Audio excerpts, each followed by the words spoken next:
یہ نہ تصور کیا جائے کہ زنا کرنے سے مرنے کے بعد ہی عذاب ہوگا۔ میں آپ کو رسول اعظم صلی اللہ علیہ وسلم کا ارشاد سنا دوں، زنا کی وجہ سے کون سے 6 نقصانات ہوتے ہیں، جن میں سے 3 دنیا کے اندر اور 3 آخرت میں۔ حضرت حذیفہ ابن یمان رضی اللہ تعالیٰ عنہ سے مروی ہے، رسول اعظم صلی اللہ علیہ وسلم نے فرمایا، یا معشر المسلمین ایاکم والزنا، اے مسلمانوں زنا سے بچو، فإن فیہ 6 خصال، اس میں 6 نقصانات ہیں۔ زنا میں 6 نقصانات ہیں۔ آقا کریم صلی اللہ علیہ وسلم نے فرمایا 3 دنیا میں اور 3 آخرت میں۔ دنیا کے 3 نقصانات یہ ہیں۔ پہلا ہی نقصان سن کر کے خواتین اسلام سمجھ جائیں کہ آج بہت زیادہ میک اپ کی، سب اس میں گرفتار نہیں ہیں، لیکن یہ میک اپ کا رواج اتنا جو عام ہو گیا، اور لاکھوں روپے جو بیوٹی پارلر کے اندر اور یہ ساری چیزوں میں جو خرچ ہوتے ہیں، اس کی وجہ کیا ہے آپ دیکھ لیں۔ اللہ اکبر، رسول اعظم صلی اللہ علیہ وسلم نے فرمایا دنیا کے 3 نقصانات یہ ہیں کہ زنا کرنے والے کے چہرے کی رونق ختم ہو جاتی ہے۔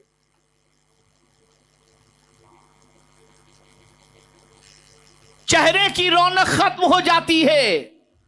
اب اسی چہرے کو چمکتا بنانے کے لیے لاکھوں روپے خرچ کیے جاتے ہیں۔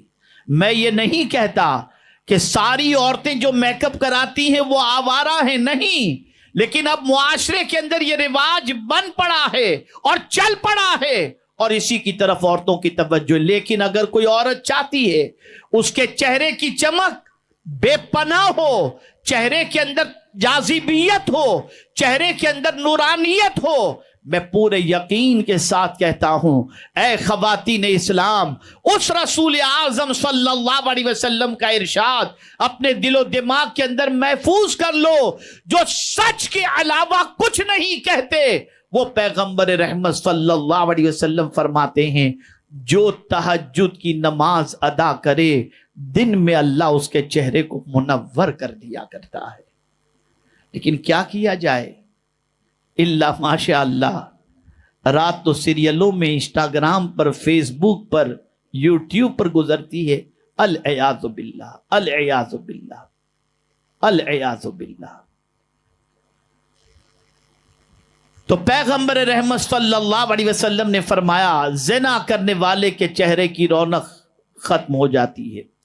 دوسری چیز مسلسل غربت۔ جو زانی یا زانیہ ہو وہ ہمیشہ غربت کی چکی میں پیسے جائیں گے، مسلسل ان پر غربت طاری رہے گی۔ اور تیسری چیز عمر کا کم ہو جانا۔ اللہ اکبر، یہ دنیا کے 3 نقصانات ہیں زنا کے حوالے سے۔ اور آخرت میں پیش آنے والی 3 چیزیں، پہلی چیز اللہ کی ناراضگی۔ اللہ اکبر، اللہ اکبر۔ کس میں طاقت ہے کہ اللہ کی ناراضگی کو برداشت کر سکے؟ اور وہ اگر ناراض ہو تو پھر آپ مجھے بتائیے کہ ہمیں کیا نعمتیں میسر ہوں گی۔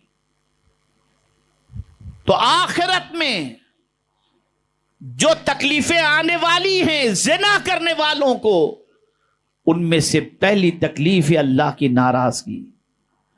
دوسری تکلیف برا حساب و کتاب، ان سے حساب بہت سخت لیا جائے گا، اور حساب و کتاب کے اندر ان کی حالت بڑی خراب ہو جائے گی۔ تیسرا، دوزخ کی آگ میں ہمیشہ رہنا، یعنی طویل زمانے تک۔ آگ کی بات کی گئی، آپ ذرا سوچو، آج چہرے پر ایک دانہ نکل آئے یا داغ لگ جائے تو ہم اس کی تکلیف محسوس بھی کرتے ہیں اور اس کے ازالے کی کوشش بھی کرتے ہیں. اگر چہرے پر کسی اعتبار سے کوئی چیز لگانے پر چہرہ جل جائے تو پریشان ہوتے ہیں، لیکن کبھی آپ نے سوچا وہ لوگ جو اللہ اور اس کے رسول جل جلالہ صلی اللہ علیہ وسلم کی نافرمانی کرتے ہیں، ان کے چہروں کا حال قیامت میں کیا ہوگا؟ قرآن کہتا ہے یوم تقلب وجوہہم فی النار، قیامت کے دن ان کے چہروں کو جہنم کی آگ کے اندر الٹ پلٹ کیا جائے گا. جس طریقے سے آج باربیکیو کرتے ہیں، تندوری سیکتے ہیں، گرل کے اوپر گھماتے رہتے ہیں کہ کہیں سے یہ چکن کچا نہ رہ جائے یا کچی نہ رہ جائے، ہم اس کو سیکتے رہتے ہیں، گھماتے رہتے ہیں. وہ لوگ جو زنا کے مرتکب ہوں گے ان کے چہروں کو قیامت کے دن جہنم کی آگ میں ایسے ہی الٹ پلٹ کیا جائے گا، اور وہ کیا کہیں گے؟ قرآن وہ بھی کہتا ہے یقولون، وہ کہیں گے یا لیتنا اطعنا اللہ و اطعنا الرسول، کاش کہ ہم اللہ کی بات مانتے، اللہ کی اطاعت کرتے اور اس کے رسول صلی اللہ علیہ وسلم کی اطاعت کرتے. سوچو، جہنم کی آگ اگر سوئی کے سوراخ کے برابر بھی جہنم کا دروازہ کھول دیا جائے تو پوری دنیا جل کر کے راکھ ہو جائے. اے رسول اعظم صلی اللہ علیہ وسلم کے دیوانوں اور خواتین اسلام، اچھی طریقے سے ذہن کے اندر ان چیزوں کو محفوظ کر لو، فحاشی کے قریب نہ جاؤ، اور یہ بھی یاد رکھیں اب بہت ساروں کو دیکھا دیکھی لوگ فحاشی کی طرف بڑھ رہے ہیں. فلاں نے شادی میں یہ بے حیائی کی، ہمارے یہاں بھی یہ بے حیائی ہونی چاہیے. پھر وہ بے حیائی پھیلتی چلی جاتی ہے، جس کے سبب سے معاشرے کے اندر بے حیائی پھیلی یا جس نے بے حیائی کو پھیلائی اس کا انجام بھی قرآن میں بیان کر دیا گیا. ان الذین یحبون ان تشیع الفاحشہ فی الذین آمنوا لہم عذاب علیم فی الدنیا والآخرہ، بے شک وہ لوگ جو بے حیائی کو پھیلانے سے محبت کرتے ہیں ایمان والوں میں، ان کے لیے دنیا اور آخرت میں ذلت والا عذاب ہے. اے خواتین اسلام، اچھی طریقے سے ذہن میں رکھ لو کہ زنا بدترین گناہ ہے، بدترین گناہ ہے. اس سے بچنا ہر ایک مرد و عورت کے لیے ضروری ہے. اور یہ نہ سمجھا جائے کہ زنا جیسی بدکاری اور برے کام کے اندر غربا شریک ہیں یا غریب لوگ اس میں انوالو ہیں. اب تو اللہ رحم و کرم فرمائے، اللہ رحم و کرم فرمائے.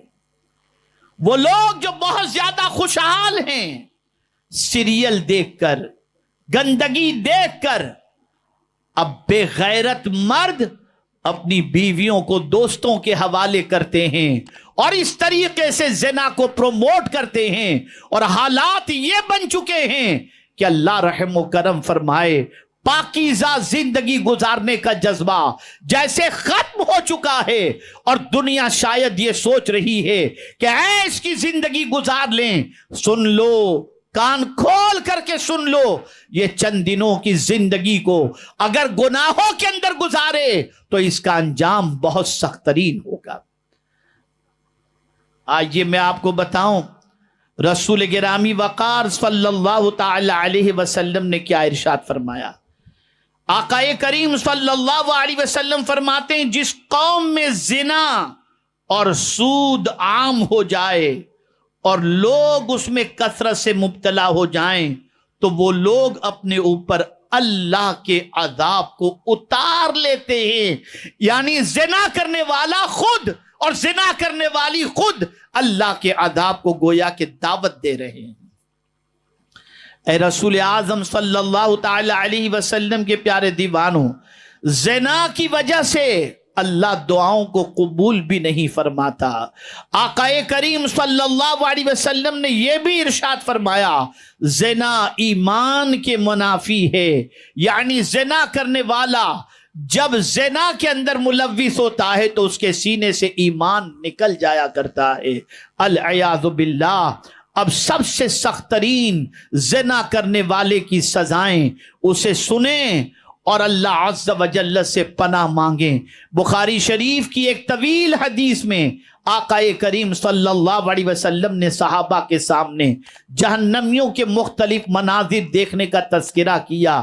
ان میں سے منظر ایک یہ بھی تھا، اللہ اکبر، رسول اعظم صلی اللہ علیہ وسلم فرماتے ہیں، مناظر دیکھتے دیکھتے دیکھتے سرکار فرماتے ہیں ہم ایک ایسے سوراخ تک پہنچے جو تنور کی طرح، آپ تنور سمجھتے ہوں گے، یہ تنور کی جو روٹی بنتی ہے نا، تو وہاں جو تنور کے اندر وہ کیا جاتا ہے، اندر سے بہت گہرا ہوتا ہے اور باہر سے سوراخ ہوتا ہے، اندر روٹیاں ڈالی جاتی ہیں اور پھر اس میں سے نکالا جاتا ہے۔